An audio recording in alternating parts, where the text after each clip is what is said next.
ariko nzi ko muri bunkurikire. Amen. Amen.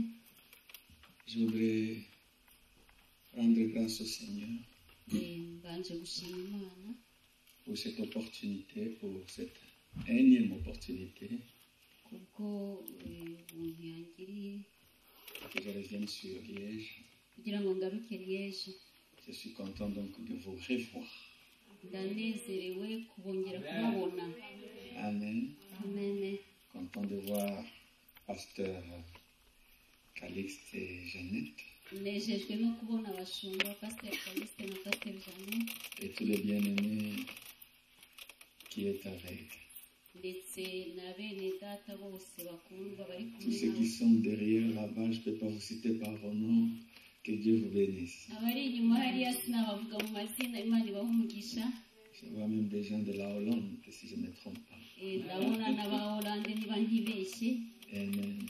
Amen. Mais je vois aussi des gens de Kigali chez moi. hari n'ab'i Kigali iwacu. Eh bien voilà. Que Dieu te bénisse. aho hariya Imana ibahe umugisha. Content de te voir ici. nejejwe no kukubona. Uzamufatire neza pasteur. Ah. Bracelet de cette maman, Pasteur. Elle est ici avec vous. Prenez soin d'elle. ari hano hamwe namwe mumwiteho. Amen. Alléluia. Je dois m'excuser pour le mardi passé. Ndabanza gusaba imbabazi ku wa kabiri washize. Il y a eu des annonces que je devais passer par ici. mwakiriye itangazo ko ngomba kuba mpari kuri uwo wa kabiri. Mais il s'est fait que de l'autre côté, à Bruxelles, nous avions séminaire le même jour. Nyamara hariya Bruxelles twari dufite seminaire muri ibyo bihe. Nous avons communiqué, nous avons passé une fausse information. Nous nous en excusons. Ubwo rero twabahaye twabijeje ibyo tutashoboye kubahiriza mutubabarire. Amen. Et aujourd'hui, le Seigneur a permis que nous soyons ensemble. Ariko uyu munsi Uwiteka yemeye ko tubana namwe. Je suis dans la joie. Ndanezerewe. Amen. Mes amis, rien n'est impossible à Dieu. Inshuti zanjye nta kidashoboka ku Mana. Et rien n'est impossible à celui qui croit. Kandi nta kidashobokera uwizeye. C'est pour nous une faveur que de continuer à prier l'Éternel. Ni ku bwacu ubuntu niba ariko nabivuga gukomeza gusenga Imana. Savoir que nous avons pour Père un Dieu tout-puissant. Kumenya ko dufite Imana data ishobora byose. C'est un privilège. Ni ubuntu budasanzwe. Amen. Amen. Je voudrais les chanter un peu. Ndashaka kuririmbira Imana yanjye. Ces chants, ces paroles, je voudrais les mettre en peu. Ndashaka kubiririmba gato. Mvuze.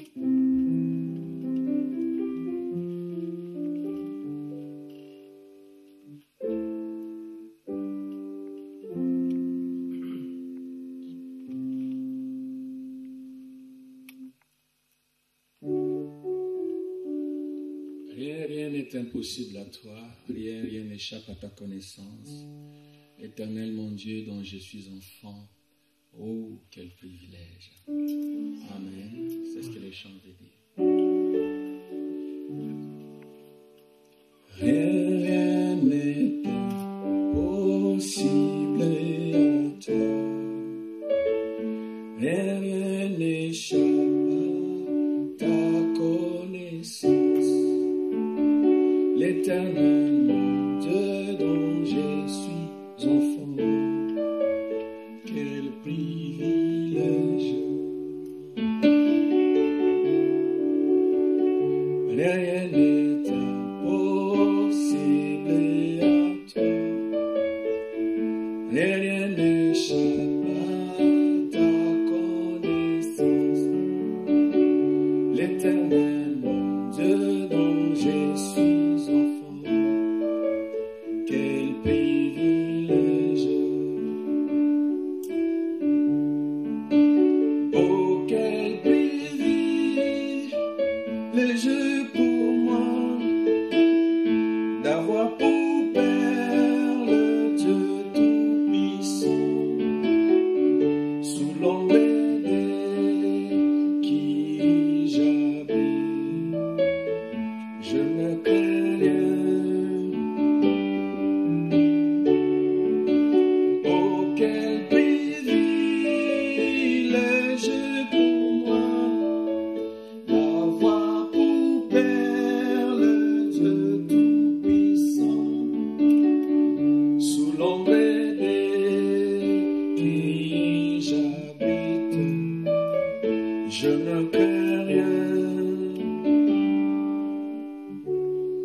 je suis enfant.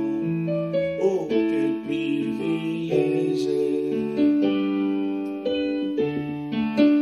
Oh, quel privilège pour moi d'avoir pour Père le Dieu Tout-Puissant, sous l'ombre des qui j'habite. Je ne crains rien.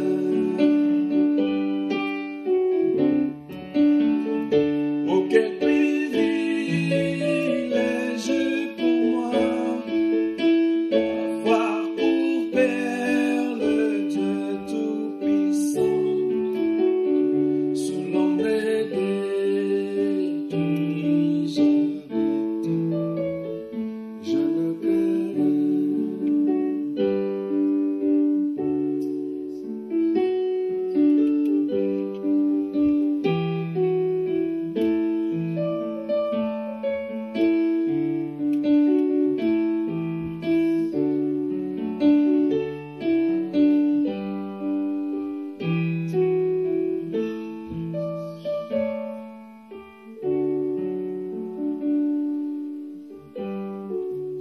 Oh, quel privilège pour moi d'avoir pour Père le Dieu Tout-Puissant, sous l'ombre de qui j'habite. Je ne crains rien.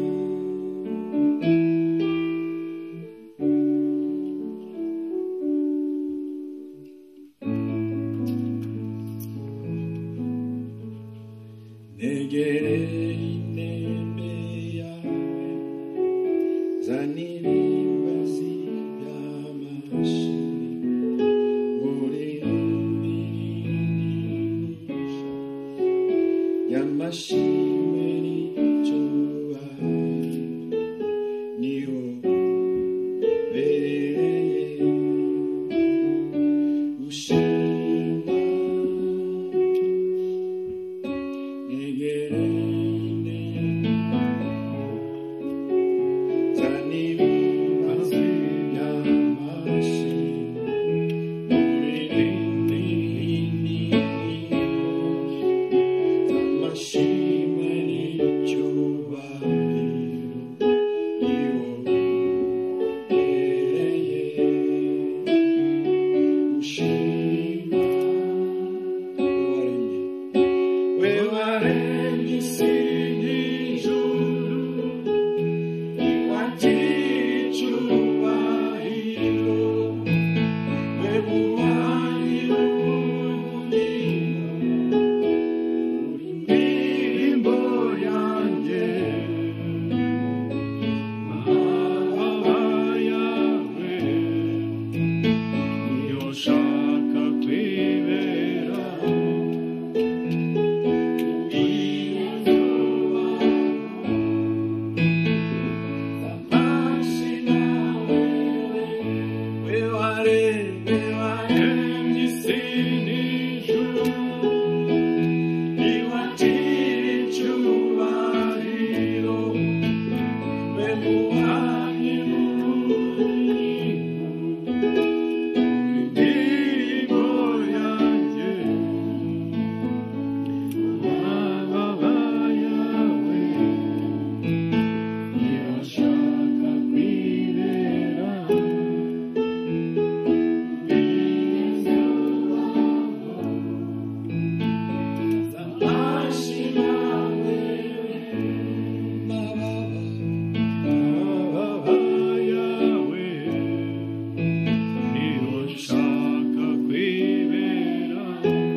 Je suis dans la joie parce que nous sommes enfants de Dieu, n'est-ce pas?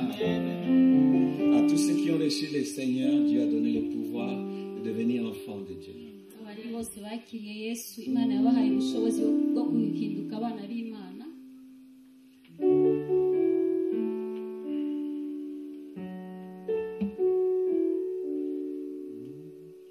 Adonai est le Dieu créateur. L'univers est dans ta main, Seigneur.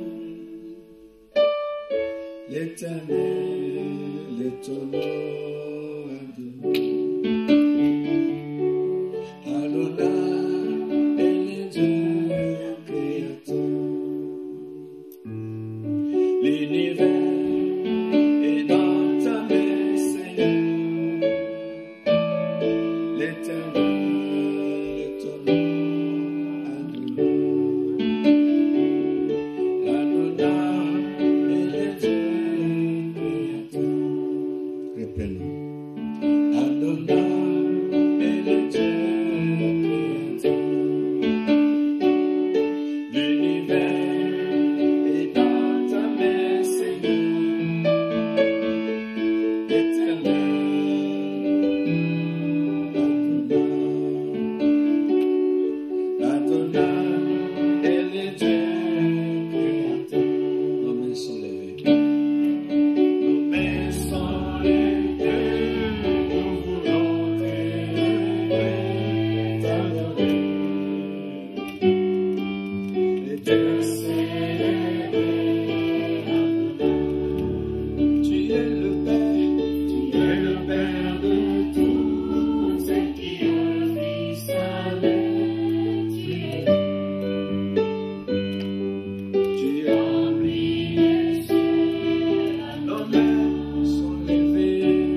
inshuti uri inshuti yanjye mami ndagushyize hejuru ndagushima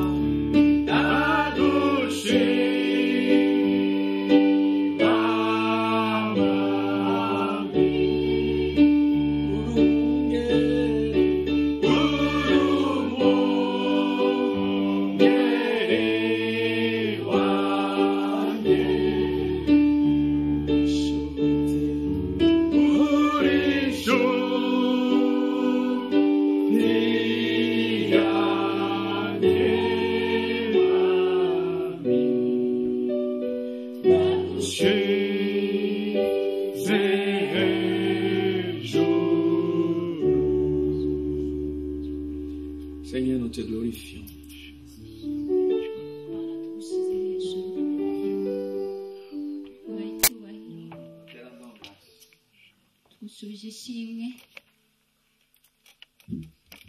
Merci pour la présence de chacun d'entre nous. Et merci pour ta parole. Au nom de Jésus. Amen. Amen. Alléluia. Alléluia. Je pense avoir un message pour toi. Je ne pense pas, je crois. Je ne crois pas, je sais. Alléluia. Alléluia. Que j'ai un message pour toi. Amen. Amen. Voici le message que Dieu voudrait te donner. Regarde encore.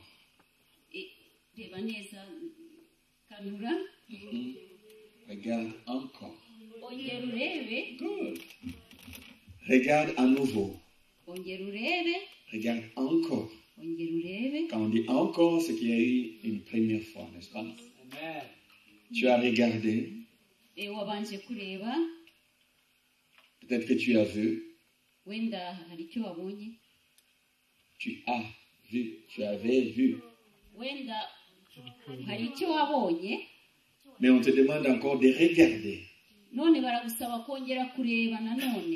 Amen. Amen. Mes amis, lisons dans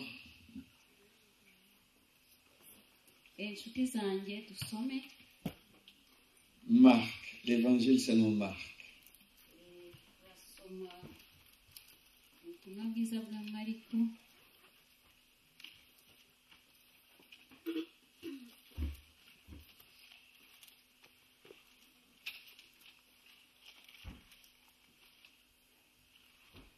Marc, le chapitre 8.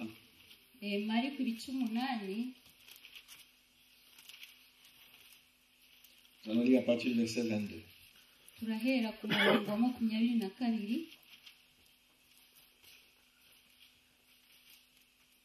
Marc 8, à partir du verset 22.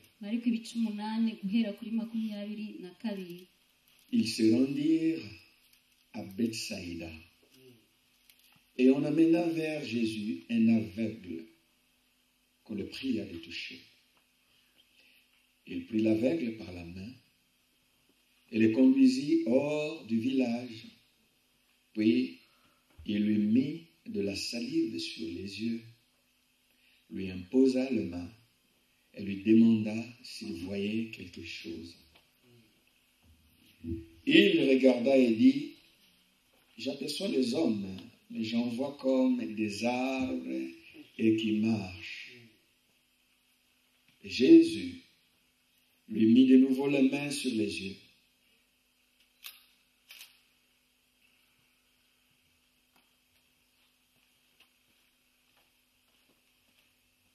Et quand l'aveugle regarda fixement, il fut guéri et vit tout distinctement.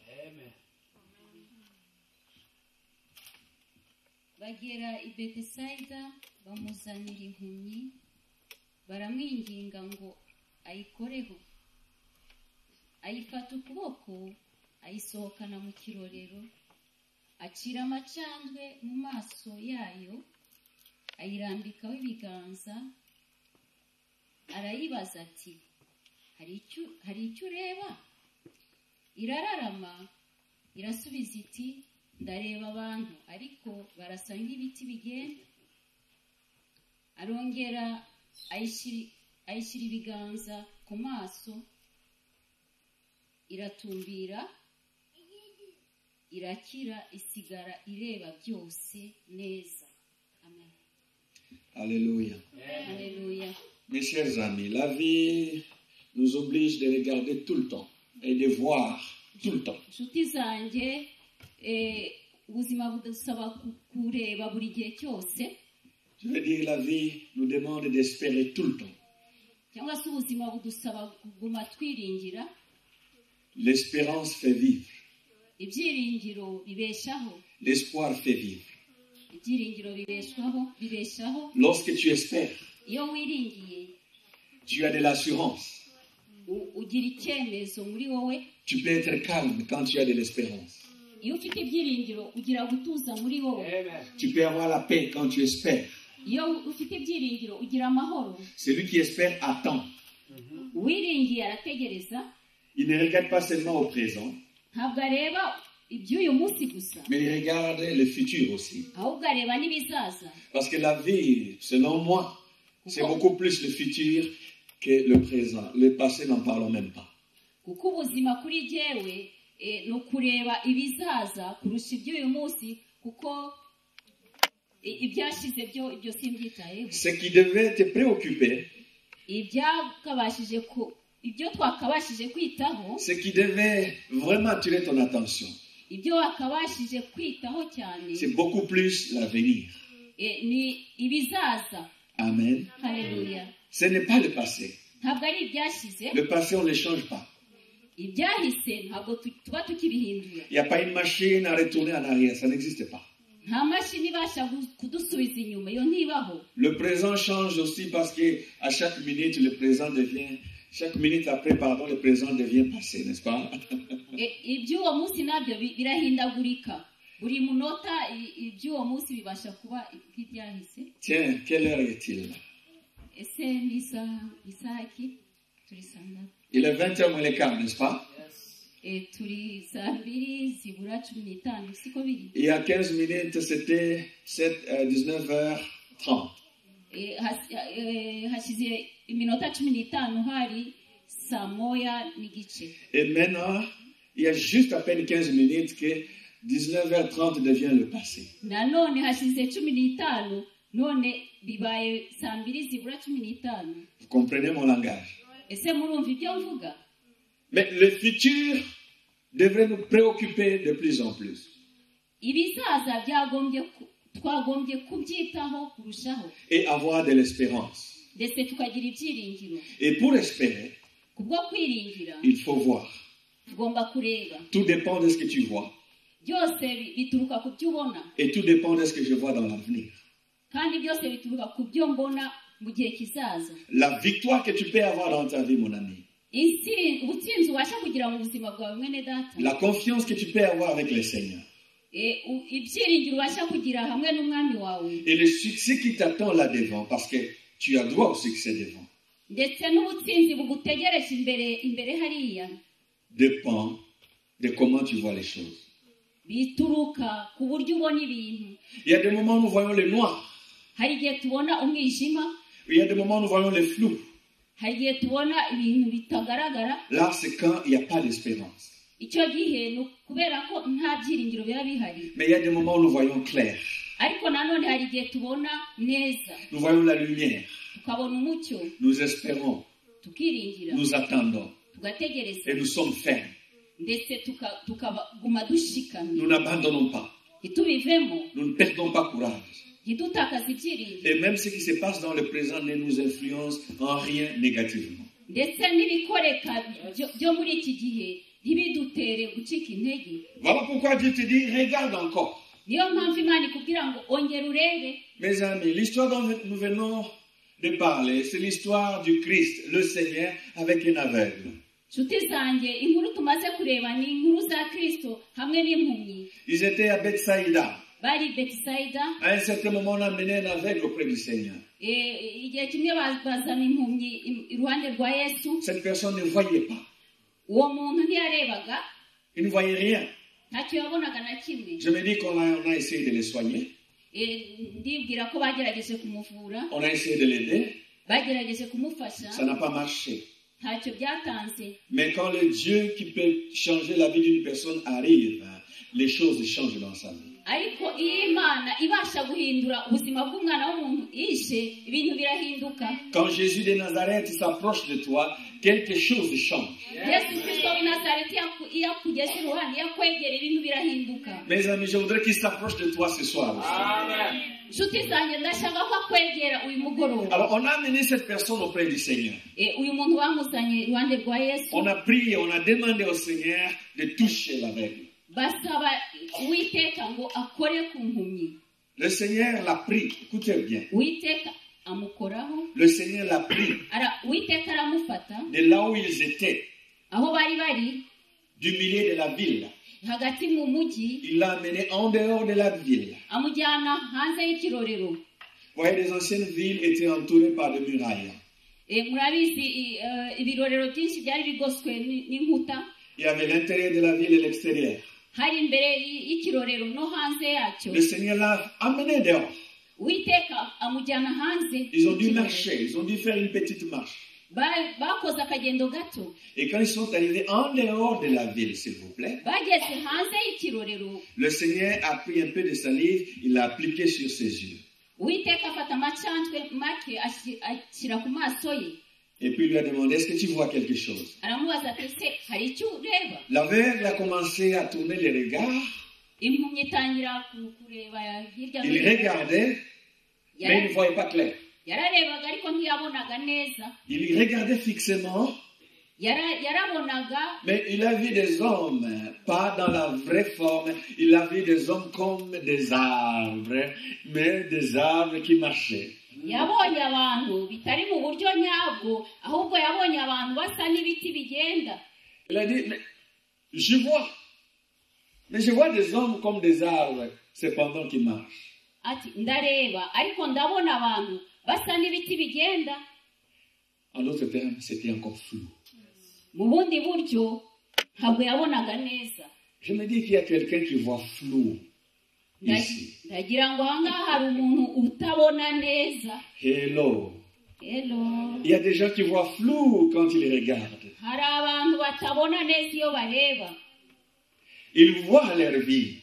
Barareba ubuzima bwabo. Ils voient leur réussite. Barareba ubutsinzi bwabo. Ils regardent les choses qui se passent autour d'eux. Babona ibibakikije. Ils voient comme si ça marche, mais pas très bien.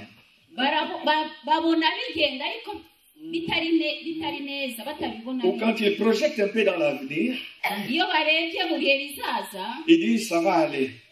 Aravuga ati bizashoboka. Mais est-ce que vraiment ça va aller?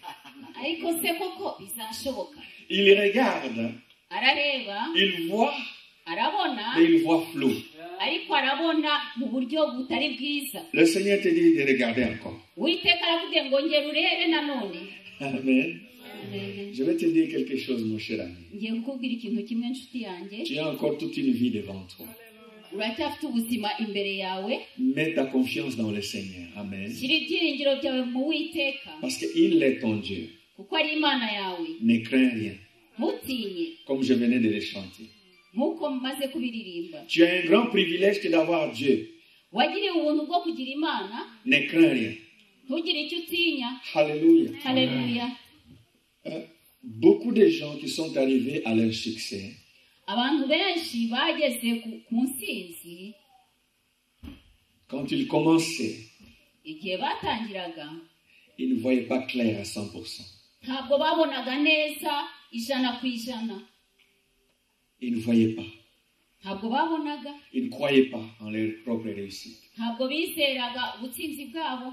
Quand on commence une entreprise, iyo umuntu atangiye umushinga, un projet, umushinga, quand on veut s'engager, iyo umuntu ashaka kwinjiza mu même kintu dans la foi, no mu kwizera même dans l'œuvre de Dieu, no mu murimo w'Imana même pour une vie de couple. ndetse no mu buzima bw'abashakanye. Il y a des moments où tu regardes, hari igihe ureba mais tu ne vois pas clair. ariko ntubone neza, C'est-à-dire, tu n'as pas confiance à 100% que ça va marcher. uba udafite ibyiringiro ijana ku ijana ko bizagenda neza. Cependant, bien qu'ils n'avaient pas confiance dans ce qu'ils faisaient, ils ont quand même réussi à cause d'une seule chose. nubwo batari bafite ibyiringiro mu byo bari bagiye gukora, ariko baratsinze ku bw'ikintu kimwe. Amen. Amen. Il y en a aussi qui ont commencé avec beaucoup d'espoir, nanone hari abatangiranye ibyiringiro, avec beaucoup de feu, ibyiringiro bikomeye, beaucoup d'espoir, ibyiringiro bikomeye, beaucoup de confiance. ibyiringiro bikomeye, Ça va aller, ça bizagenda, va marcher, bizatungana, ça va réussir. bizacamo. Il y a comme un feu qui brille en eux. Hari nk'umuriro waka muri bo. Mais je vous dis la vérité. La vérité, c'est que quand ils marchent tout au long de leur chemin vers le succès, il y a toujours monsieur ou madame, monsieur plutôt, le doute qui arrive pour les visiter. Nubwo baba batangiye batyo, iyo bakomeje bageraho umugabo witwa gushidikanya akabagenderera. Ils sont visités par le doute. Bakagendererwa no gushidikanya. Mais s'ils réussissent, ariko iyo batsinze, s'ils parviennent à arriver à leur succès, iyo bageze hahandi bifuzaga kugera, c'est parce qu'ils mettent quelque chose de plus au milieu de leur marche. nuko hari ikintu baba bashyize hagati y'urugendo rwabo. Il y a aussi des gens qui ont travaillé et qui ont eu le succès. hari abantu nanone bakoze ndetse bagera ku byo bifuzaga. Parce que le succès ou la réussite ne suffit pas non plus. kuko intsinzi cyangwa se kunesha ntabwo bihagije. Avoir ce que tu attends ne suffit pas non plus. kubona icyo wifuzaga nabyo ntibihagije. Les gens qui ont réussi, il y en a aussi qui, au beau milieu de leur succès, au beau milieu de leur réussite, ont été visités par la réalité du terrain. Ça décourage aussi. hari abagize intsinzi nabo, ariko muri iyo ntsinzi bagendererwa no gucika intege. La réalité du terrain, de l'élévation ou de la bénédiction. Il y a les défis, voilà. ukuri ko kuzamurwa habamo. Devant chaque bénédiction, il y a toujours un défi. imbere y'umugisha habamo gucika intege. Non. Il y a des problèmes à résoudre, il y a des problèmes qui se présentent, qui sont réels. haba hari ibibazo nanone umuntu abasha gukemura bifatika. Chaque élévation gushyirwa hejuru kose te met en face des défis. kugushyira imbere y'ibibazo. Il y a les réalités du terrain hari ukuri kw'ibiriho que tu dois affronter. ibyo ugomba guhura nabyo. Donc vous comprenez, que ce soit avant, que ce soit durant la marche vers le succès, que ce soit même dans le succès, nous avons encore et toujours besoin d'espérer et d'aller au-delà. haba mbere y'ibyo tugomba kugeraho cyangwa se hagati cyangwa se twabigezemo, tuba tugomba kugira ibyiringiro. En fait, rien n'est sûr à 100%. ni ukuvuga ngo nta kintu umuntu yizera ijana ku ijana. C'est ce que le Seigneur veut te dire. nicyo Uwiteka akubwira. Dans tout ce que tu feras, mu byo uzakora byose, ne crois pas qu'il y a une garantie totale, globale. Il n'y a pas. ntukajye wizera ko hari icyizere ijana ku ijana. Ne crois pas que tu auras une tranquillité totale. ntuzizere ko uzatuza ijana ku ijana. Avant que tu arrives à la chose que tu demandes au Seigneur, mbere yo kugera kuri cya kintu usaba Uwiteka, tu dois croire. ugomba kwizera. Tu dois regarder à nouveau. ugomba kongera ukareba. Amen. Hallelujah. Pendant que tu es en train de marcher vers ce que tu demandes au Seigneur, igihe urimo ugenda ugana kuri cya kintu wasabye Uwiteka, le combat sera toujours là. intambara zizabaho. Tu dois encore regarder à nouveau. ugomba kongera nanone ukareba. Et même quand tu es dedans, ndetse n'igihe uzaba ubigezemo, tu vas rencontrer la réalité du terrain. uzasanga ukuri kw'ibifatika. Alléluia. Haleluya. Il faudra relever les défis de là où tu es.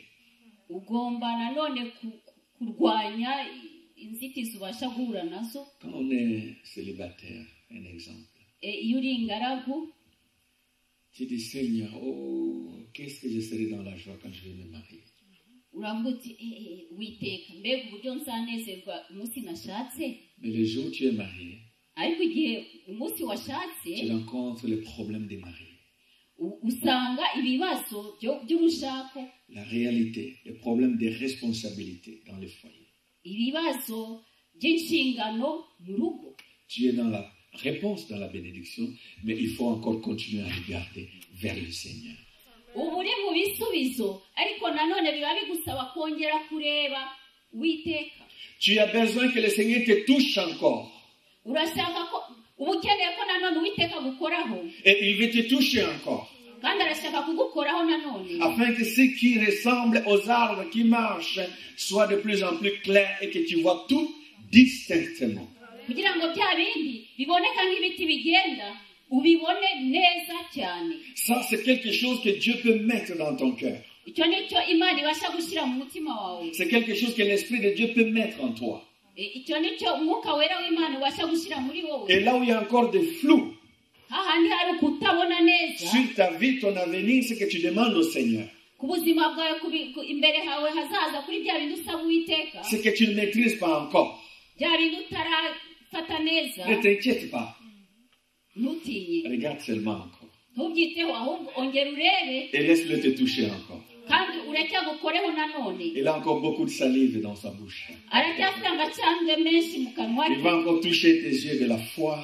arongera gukora ku maso yawe, Tu vas encore espérer. amaso yo kwizera, urongera ugira ibyiringiro. Alléluia. Haleluya. Nous avons besoin de la foi à chaque étape de notre vie. dukeneye kwizera mu buzima bwacu bwa buri munsi. Nous avons besoin de tenir ferme dans la foi à chaque niveau de notre responsabilité. dukeneye gushikama mu buryo bwo kwizera mu buzima bwacu. Nous avons besoin d'augmenter dans la foi, mes amis, à chaque niveau de responsabilité dans l'œuvre de Dieu. dukeneye kuzamura ukwizera kwacu mu buryo bwose tubasha gukorera imana, Parce qu'à chaque niveau, il y a des défis. kuko ahantu hose uhasanga ibibazo. Amen. Amen. Alléluia. Amen. Il faut croire twizere à la conviction profonde que Dieu est en train de mettre en toi ces jours-ci. hari ibintu imana irimo gushyira mu mutima wawe kugira ngo urusheho kwizera. Et s'il n'a pas encore commencé à mettre, après ce moment, moi je vais prier pour qu'il mette certaines convictions pour un problème qui te concerne. niba atarashyiramo uko kwizera, njyewe ndaza kugusengera kugira ngo imana ibishyire muri wowe. Il faut croire dans cela. ugomba kubyizera. Ne pas avoir peur, ils vont croire et continuer à regarder vers le Seigneur. tugomba kwizera kandi tukongera tukareba uwiteka À chaque niveau, mu bice byose. tu as besoin de regarder encore. ukeneye kongera kureba. Je vais plutôt que nous puissions lire dans 1 Timothée. ndashaka ko dusoma nanone muri timoteyo wa mbere, Première lettre de Paul à Timothée. urwandiko rwa mbere rwa pawulo yandikira timoteyo. 1 Timothée donc, le chapitre 4, versets 14 et 15. timoteyo wa mbere Chapitre 4, ibice bine versets 14 et 15. umurongo wa 14 ndetse kugeza kuri 15. Ne néglige pas le don qui est en toi et qui t'a été donné par prophétie avec l'imposition des mains de l'Assemblée des anciens. Occupe-toi de ces choses. Donne-toi tout entier à elle, afin que tes progrès soient évidents pour tous. Amen. ntukirengagize impano ikurimo, iyo waheshejwe n'ibyahanuwe ubwo warambikwagaho ibiganza by'abakuru. ibyo ujye ubizirikana kandi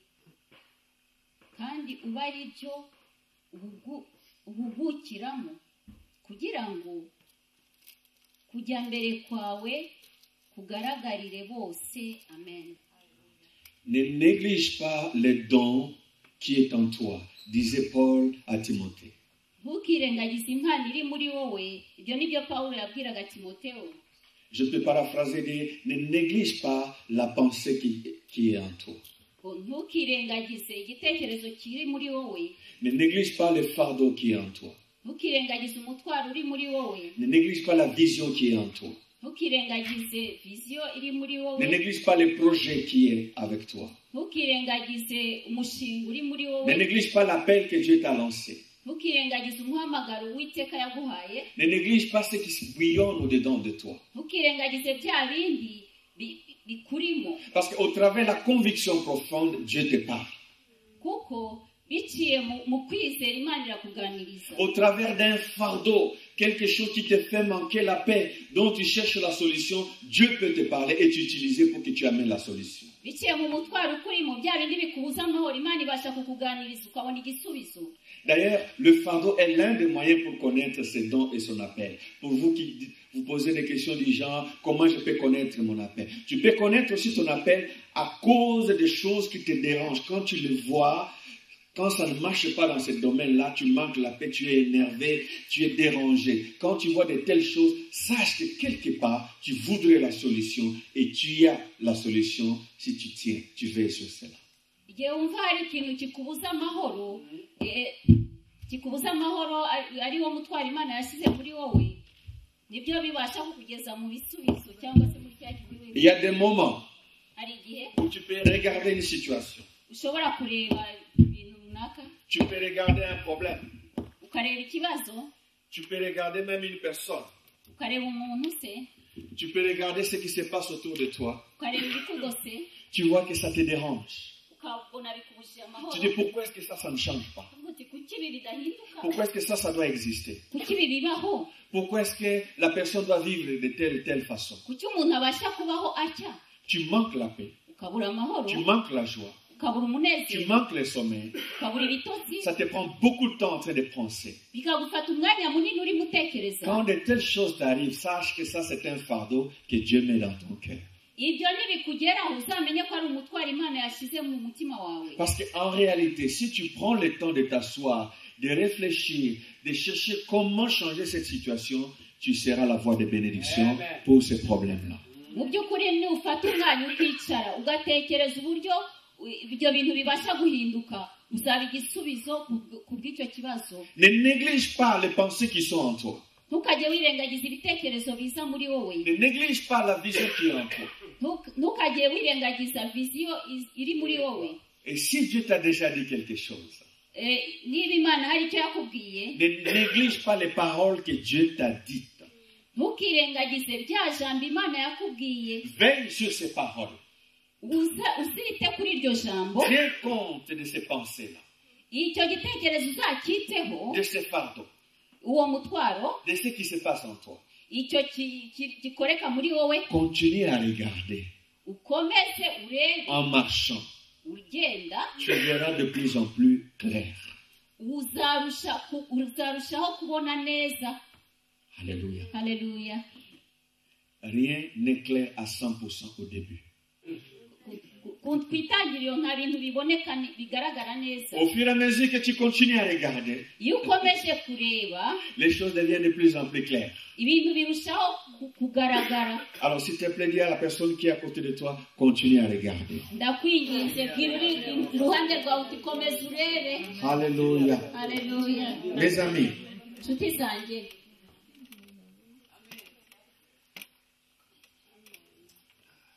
écoutez-moi. umva, La parole de Dieu ijambo ry'Imana amène les promesses. rizana amasezerano. En fait, dans chaque parole de Dieu, il y a des promesses. Ni ukuvuga ngo mu ijambo ry'Imana iryo ari ryo ryose haba harimo isezerano. Vous comprenez? Murabyumva? Suivez cette logique que je vais vous laisser, les gens de Liège. Mukurikire ayo magambo mbabwira. Avec la parole de Dieu, il y a toujours des promesses. Hamwe n'ijambo ry'Imana, mu ijambo ry'Imana iteka haba harimo isezerano. Amen. Amen. Cherche la parole de Dieu et continue à regarder cette parole alors. Shaka ijambo ry'Imana kandi ukomeze kwitegereza iryo jambo. Ok? Ok? Avec chaque promesse, il y a toujours un appel. Hamwe na buri sezerano haba hari umuhamagaro. Amen. Amen. Là où il y a la promesse de Dieu, il y a l'appel. Hari isezerano ry'Imana, haba hari umuhamagaro. Parce que la promesse, c'est l'appel. Ubundi buryo isezerano ni umuhamagaro. C'est ta destinée. Naho ugomba kugera. C'est par où tu dois passer si tu veux bien vivre dans la paix. Ni hahandi ugomba guca niba ushaka kubaho mu mahoro. L'appel, c'est ce que tu dois accomplir dans cette vie. Amahoro ni bya bindi ugomba gukora muri ubwo buzima. Amen. Amen. Avec l'appel, il y a toujours des dons. Hamwe n'umuhamagaro habaho impano. Là où il y a l'appel de Dieu, Hari umuhamagaro w'Imana. là où Dieu demande à quelqu'un de faire quelque chose, il lui donne des capacités que nous appelons des dons. Imana ihamagariye umuntu kugira ibyo akora, imuha n'ubushobozi bwo kubikora cyangwa se impano. Oh, comme je voudrais que vous compreniez ça. Ndumva nshaka ko mubisobanukirwa. Alléluia. Alléluia. Alléluia. Alléluia. Avec l'appel, il y a toujours des dons. Hamwe n'umuhamagaro hariho impano. Parce que les dons permettent à quelqu'un de bien marcher dans l'appel. Kuko impano zifasha umuntu kugendera neza mu guhamagaro. Il n'y a pas d'appel sans don ou talent. Nta muhamagaro udafite impano. Toute personne que Dieu appelle, Dieu lui donne les instruments de travail. Umuntu wese Imana ihamagaye imuha ibikoresho by'umurimo. Ce sont les talents naturels, les capacités naturelles N'ubushobozi umuntu agira ou les dons surnaturels du Saint-Esprit. cyangwa se n'iza mpano zidasanzwe z'umwuka wera. Il y a les dons du Saint-Esprit. Hari impano z'umwuka Où il y a wera, des capacités naturelles hari ubushobozi umuntu qui fait que tu yavukanye fasses telle chose que l'autre ne peut pas faire. bituma umuntu akora ikintu runaka undi atabasha gukora. Les dons et les talents font de nous des personnes spéciales. C'est la différence, au fait, entre les hommes. Impano nizo zituma tuba abantu badasanzwe, nicyo kigaragaza itandukaniro mu bana b'abantu. Alléluia. Haleluya. Et avec les dons, Hamwe n'impano il y rero a toujours la puissance. habaho imbaraga. Là où il y a les dons, Hari impano, il y a la puissance. hari imbaraga. Parce qu'en fait, les dons, c'est la puissance de Dieu. Mu by'ukuri impano ni imbaraga z'Imana. C'est des choses surnaturelles. Ni bya bindi bidasanzwe. C'est des choses que tout le monde ne peut pas imiter. Ni bya bindi umuntu wese atabasha kwigana. C'est des choses qui manifestent ta singularité. Ni ibintu bigaragaza Que tu sois une personne à part. kuri umuntu washyizwe ku ruhande udasanzwe. Alléluia. Haleluya. Les dons manifestent la puissance de Dieu. Impano zigaragaza imbaraga z'Imana. Que Dieu te remplisse de ces dons au nom de Jésus. Imana ikuzuza izo mpano mu izina rya Yesu. Alléluia. Haleluya. Et avec la puissance de Dieu, Hamwe n'imbaraga z'Imana il y a toujours la victoire. habaho kunesha cyangwa intsinzi. Là où il y a la puissance de Dieu, Hari imbaraga z'Imana, nous sommes sûrs de la victoire. twizera intsinzi. Là où est Dieu, Hari Imana, nous allons vers la victoire. tugenda tugana intsinzi. Et la puissance de Dieu nous demande toujours de continuer à regarder. Nyamara imbaraga z'Imana zidusaba guhora tuyitegereza nanone tureba. Oh mes chers amis, Inshuti zanjye, regarde encore. ongera urebe nanone. Regarde encore. Ongera urebe. Romains chapitre 8, versets 30 à 32. Abaroma ibice 8 kuva kuri 30 kugeza kuri 32. C'est le dernier verset que nous allons lire rapidement. Ni wo murongo wa nyuma tugiye gusoma twihuse. Romains Abaroma chapitre 8. ibice 8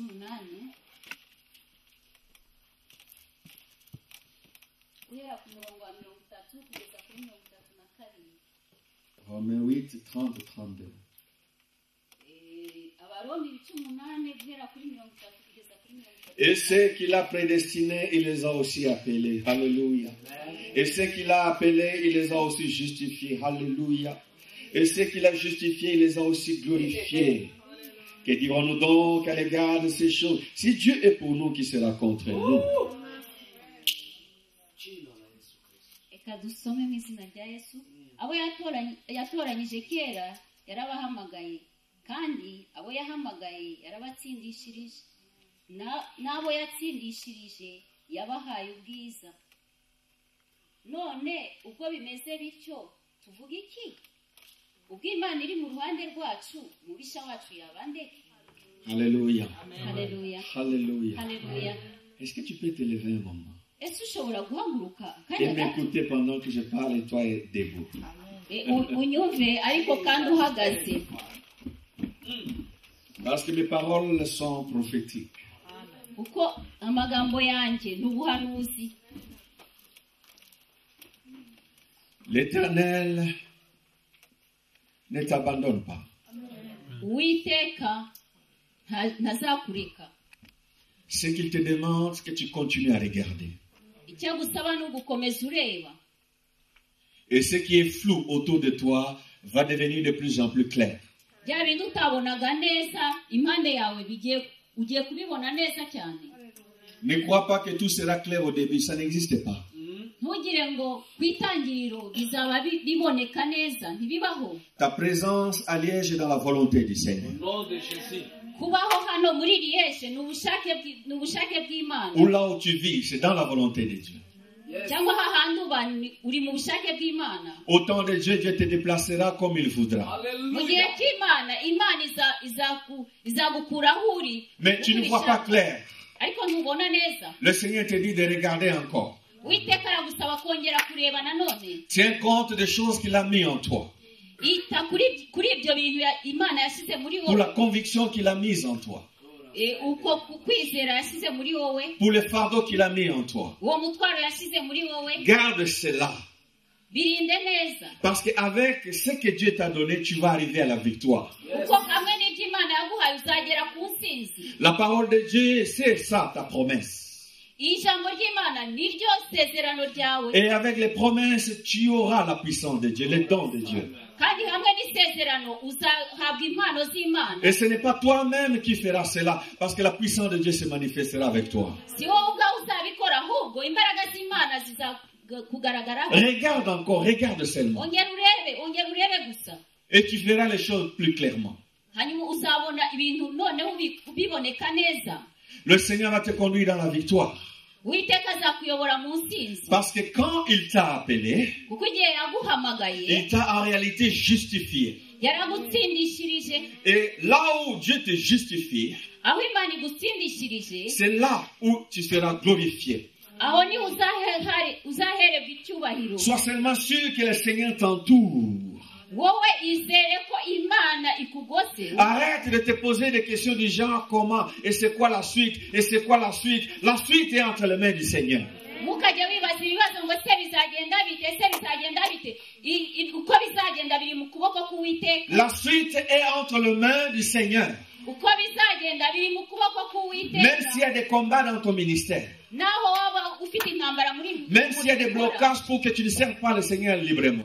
Naho hari ibintu byaba bituma udakorera Imana. Même s'il y a des choses qui manquent dans ta vie. Nubwo haba hari ibintu bibura mu buzima bwawe. Même s'il y a l'oppression et les combats.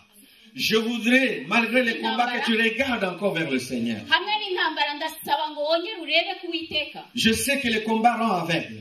Nziko intambara zituma umuntu ahuma. Mais regarde encore. Ariko reba kandi. Regarde encore. Wongere urebe. Que le Seigneur touche tes yeux, que tu regardes encore. Uwiteka akore ku maso yawe wongere ubone. Que la salive de Jésus soit encore sur tes yeux et que tu regardes encore. Amacandwe ya Yesu abe ku maso yawe ubone. Et que l'Esprit de Dieu souffle encore sur toi, que tu regardes encore et que tu vois encore clairement. Kawera w'Imana yongera avuye kuri wowe wongere urebe neza. Regarde encore. Wongere urebe. Regarde encore. Wongere urebe. Et le Seigneur voudrait que tu sortes de cette porte en sachant ceci. C'est la pure vérité. Rien ne sera sûr à 100%. Alors tu dois encore marcher toujours dans la foi. Uwiteka arashaka kuza gusohoka ahantu muri uyu muryango uzi neza ko nta bintu bibasha kuba. Chaque fois quand tu te réveilleras, Igihe cyose tu auras besoin de la foi. uzaba ukeneye kwizera. Après chaque semaine, tu auras besoin de la foi.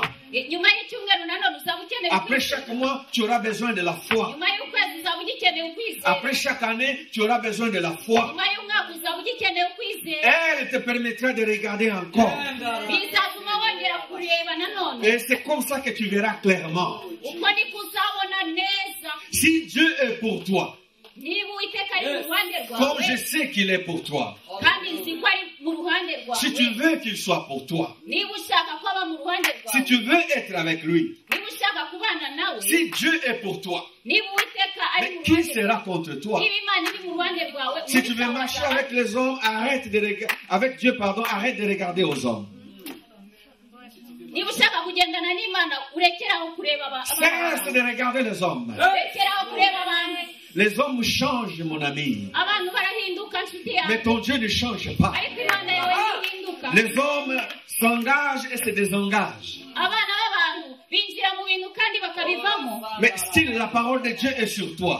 ariko ijambo ry'imana rikuriho La parole que Dieu t'a dit ne dépend pas de la position d'un homme. ijambo imana yaguhaye ntabwo ryitaye ku kubaho k'umuntu Parce que Dieu déplace, il remplace les hommes. Il est capable de remplacer les hommes. imana ishoboye guhindura abana b'abantu Si quelqu'un ne veut pas marcher dans la volonté de Dieu, Dieu va le remplacer et te mettre une autre personne sur ta route. niba umuntu adashaka kugendera mu bushake bw'imana imana izamuhinduza undi Regarde encore le Seigneur. wongera urebe uwiteka Que tes yeux s'ouvrent amaso yawe ahumuke et que tu vois tout clairement.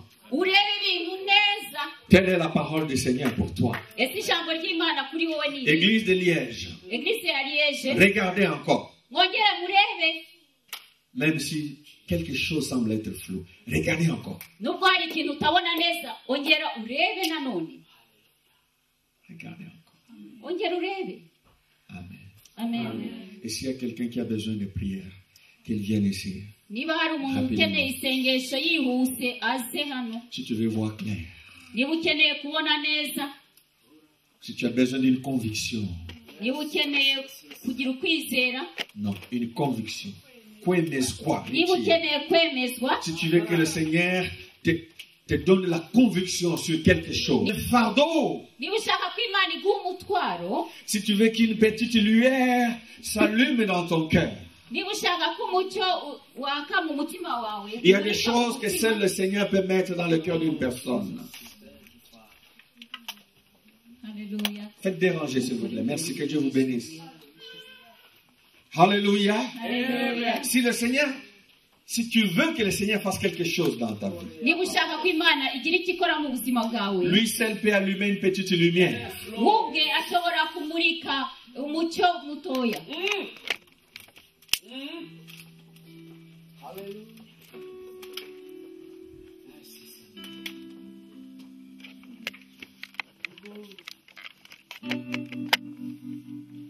Fortifiez-vous. mwisubizemo intege Écoutez-moi, fortifiez-vous. umva mwisubizemo intege Parce que ce que vous voyez va vous donner la force. kuko ibyo mubona bigiye kubaha imbaraga Ne regardez plus selon les hommes. ntimwongere kureba nk'abana b'abantu Regardez ce que Dieu vous montre. murebe ibyo imana ibereka Pensez aux dons que Dieu a mis en vous. mutekereze ku mpano imana yashyize muri mwebwe Souvenez-vous de l'appel car vous servez Dieu et non une personne. mwibuke umuhamagaro igihe mwakoreraga imana mudakorera umuntu. Il y a devant vous des visions et des convictions. Vous allez y arriver avec le Seigneur. imbere yanyu hari amayerekwa muzayageraho hamwe n'uwiteka Vous y arrivez. muzabigeraho Vous y arrivez. muzabigeraho Jour après jour, le chemin sera de plus en plus clair. umunsi ku wundi inzira izarushaho kugaragara. Ce sera de plus en plus clair. Ne vous inquiétez pas. bizagaragara ntimugire ikibazo. Tu ne sais pas quoi faire, tu sauras. ntuzi icyo wakora ariko uzakimenya. C'est pas important que tu le saches maintenant. si ngombwa kubimenya uyu munsi. Calme-toi. tuza. Patiente. ihangane. Tu sauras quoi faire. uzamenya icyo ugomba gukora. Si tu continues à regarder, nukomeza kureba, ce qui est flou va devenir clair. bya bindi bitagaragaraga neza bizagaragara.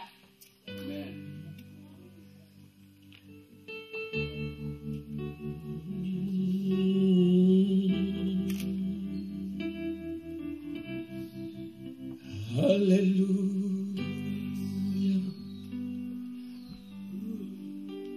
Alléluia. Alléluia. Alléluia. Gloire à Dieu. Chantons Alléluia. Alléluia. Alléluia. Alléluia. Gloire à Dieu. Alléluia. Alléluia. Alléluia.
Des aveugles, tu ouvres encore nos yeux aujourd'hui.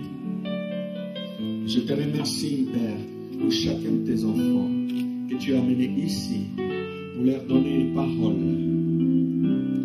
Je te demande d'attirer leur attention et que nous continuons à regarder. Fortifie, Père, la conviction, la vision, le fardeau, la promesse, la parole que tu as mis dans chacun d'entre nous. Et pour ceux qui attendent de voir, je prie pour que ton esprit visite et qu'ils aient ce qui vient de toi. Je prie aussi qu'il soit déraciné tout ce qui est faux, tout ce qui n'est pas de toi, tout ce qui ne vient pas de l'esprit, tout ce qui ne vient pas du Saint-Esprit. Nous prions pour que ton feu descende et que cela soit dissous, que cela disparaisse par ta puissance au nom de Jésus. Mais que ce qui vient de toi demeure, se stabilise et devienne inébranlable. Qu'avec cela, il marche dans la puissance. Mets les talents autour, déverse ta puissance et conduis à la victoire. Bénis cette église de Liège, bénis les pasteurs, bénis les comités, bénis tous ceux qui travaillent, bénis ceux qui sont faibles, fortifie-les, bénis ceux qui sont forts, raffermis-les, bénis ceux qui sont dans différents ministères. Je bénis cette église, je te demande que tu la bénisses, ô éternel notre Dieu, et que sa mission soit de plus en plus claire dans cette ville, dans ce pays et dans le monde entier. Je te rends gloire, Père éternel, toi qui appartiens les règnes, la puissance et la gloire pour les siècles des siècles. Nous te prions au nom de Jésus. Amen. Que le Seigneur vous bénisse. Je vous transmets les salutations des Anciens pour Paris, France, où j'ai passé presque 3 mois.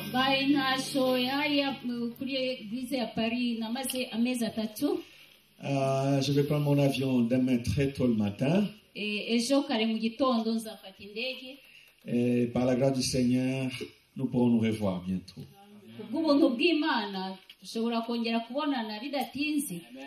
Je vous aime. Soyez bénis.